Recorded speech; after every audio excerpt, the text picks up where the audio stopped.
speaking of getting lost, though, people were lost in the hustle and bustle of Harry Potter and the battle at the Ministry. What are we talking about? We're talking about the big attraction over there at Epic Universe, the one that everybody has been talking about.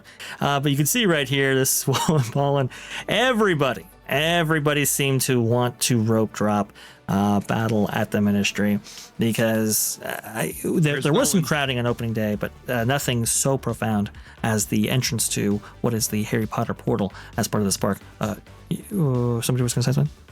Oh, I was just making a joke at where's Nolan? Exactly. He's in there somewhere. Is he taking that video? Is this from Nolan? I know Nolan rope dropped battle at the Ministry, got stuck in the line, and then had to come back later. Yeah, we're going to talk about that. This was Wallen Ballin, which I believe it's his video, because I believe he was there on opening day. But you can see right there, Epic Universe updates and their video. Everybody trying to get in as quickly as they could to battle at the Ministry. I mean, they were just going gangbusters for this attraction, and we have an update, an operational update for this ride as well. Stay tuned, folks, because this one's a big one. I would love to get the panel's thoughts on all of it. But you can see right here, they were trying to get in there and stop the gates, obviously, and then people actually made their way through to the queue. Now, apparently, people were thinking maybe it's 2 to 3 hour waits. Well, it happened to be 5 hours initially right there, and then the attraction, I think, broke down very early on. Marvin, was that what you were finding on X and some of the other social media sites as well? Yeah, that's what I had seen. Not good at all. So Epic Universe Update has had this.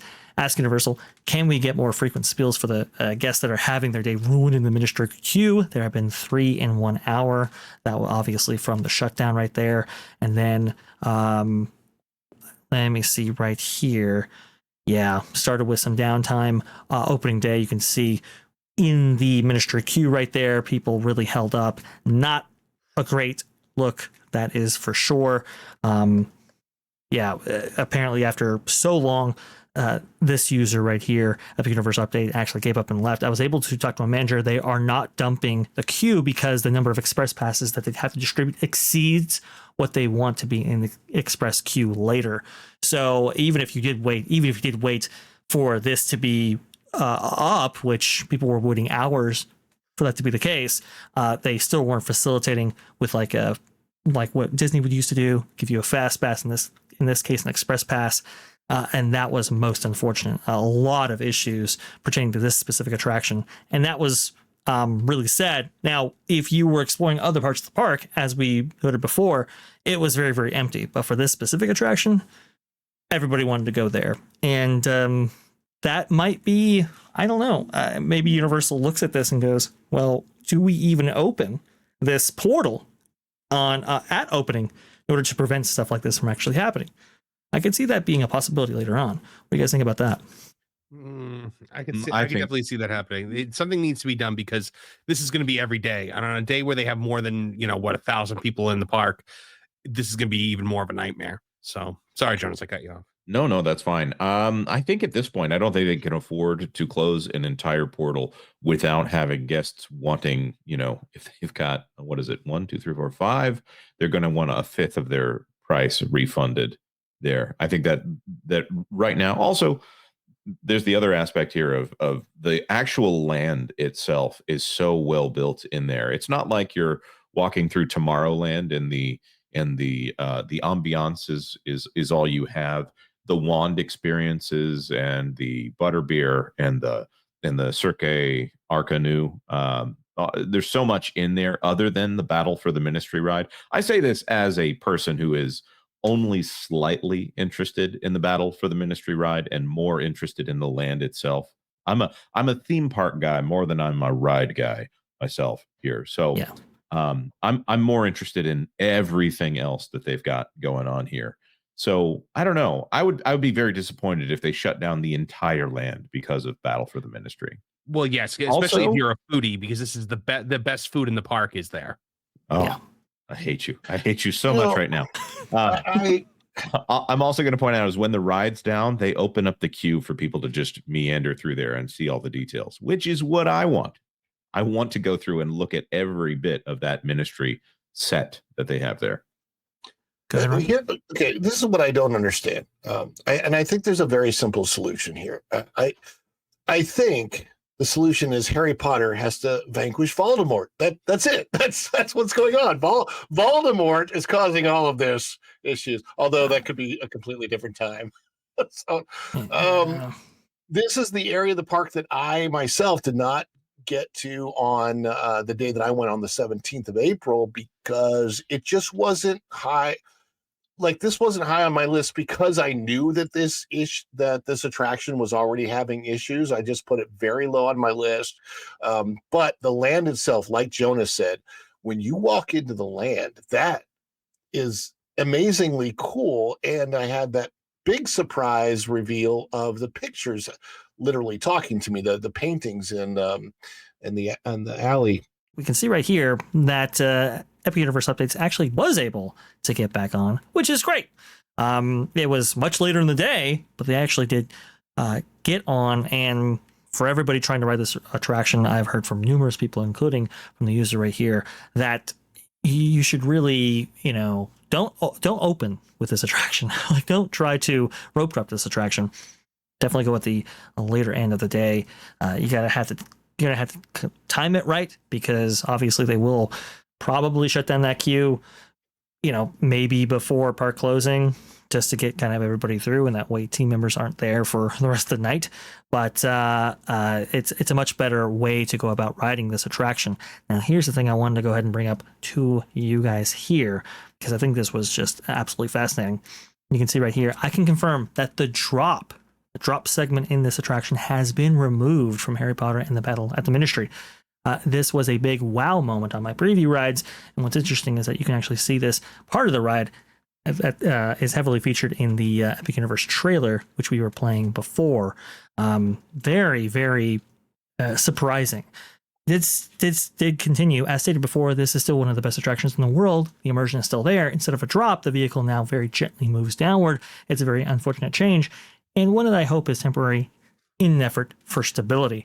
And we've seen this kind of operational changes for attractions in order to get more uptime out of these rides. Like, for example, Rise of Resistance, the cannon effect was that effect that they disabled for a lot of years in order to increase uptime for Rise of Resistance, because it was really taking down the ride quite a bit. And it was like, okay, well, we can either have 2 people ride this a day, or we can have 2,000 people an hour ride this, as long as we actually take this effect out of the equation. Now, it doesn't mean that all the theoretical uptime is preserved. There are still many things that take that ride down, but it's like, okay, can we get a little bit more operational consistency out of it? What do you guys think about this aspect of taking out big effects like this drop right here, which this ride system was built and designed to accommodate in order to get more stability out of it? What do you guys think? I think you do what you can to keep the ride up. Honestly, it's just a better overall experience for guests, because you've got something for them to do. And if one little momentary aspect is taken out, it's not a huge deal. I'm thinking of the Rise of the Resistance drop. If that, like, the point of that drop is that your ship has just been released from the main ship, and if they had it like lessened, but it was still some type of an effect was there, I think you'd still get the idea in the story of the ride. And I think, for me at least, that would be fine. Marvin, Jonas, you agree? I agree. Oh, yeah. I think you got to do what you got to do to get it open. If it means that maybe there's one element of the ride that doesn't exist, I think that's okay for now. They'll figure it out eventually, and they'll get it back. They'll get it back together. It's way better than just being like, hey, because of this one element, the ride has to be closed all day. Right, which is essentially what they've done with the most recent attraction opened by Disney is Tiana's Bayou Adventure. It's the last 2 attractions that they opened were Tiana's Bayou Adventure, which completely go down if any of those animatronics go down, or the alternative is the entire ride is just glitched animatronics. So I don't know, especially while everybody's not quite familiar with what's going on. I think it's okay for now. And while they should have been out of testing at this point, obviously, I don't think anyone from Universal would disagree with that. This is still very early on, so there's no better way to get testing than to do it this way. And Yeah. I'll also point out that they are intentionally limiting. Sorry, the rumor is that I've heard from everyone except Universal themselves that they are intentionally limiting the number of guests who are experiencing this right now. You hate for it. This is the first theme park in the social media age to open on this scale in America. I think that we're going to see things that we've just never heard about before, even though they probably existed in the past. And also, this is a brand new ride, so I don't want to say I'm cutting them slack, but I can see where it's coming from. Yeah. I'm not all that big of a fan of cutting effects like this in order to get operational uptime, but I understand that you also want to provide a great guest experience and provide a way for people to ride the ride in general. And there are so many other great aspects of a ride like this that it's like, okay, yeah, we want to preserve this effect, but at what cost? And that's always the line there. Now, I'm encouraged that this is happening at maybe Universal, because I think Universal is more committed to the guest experience than, let's say, Disney. Like Disney, for example, they did bring the Ken effect back at Disneyland. They didn't do that at Walt Disney World. Why? Why wouldn't you do that? It's a very interesting little thing there.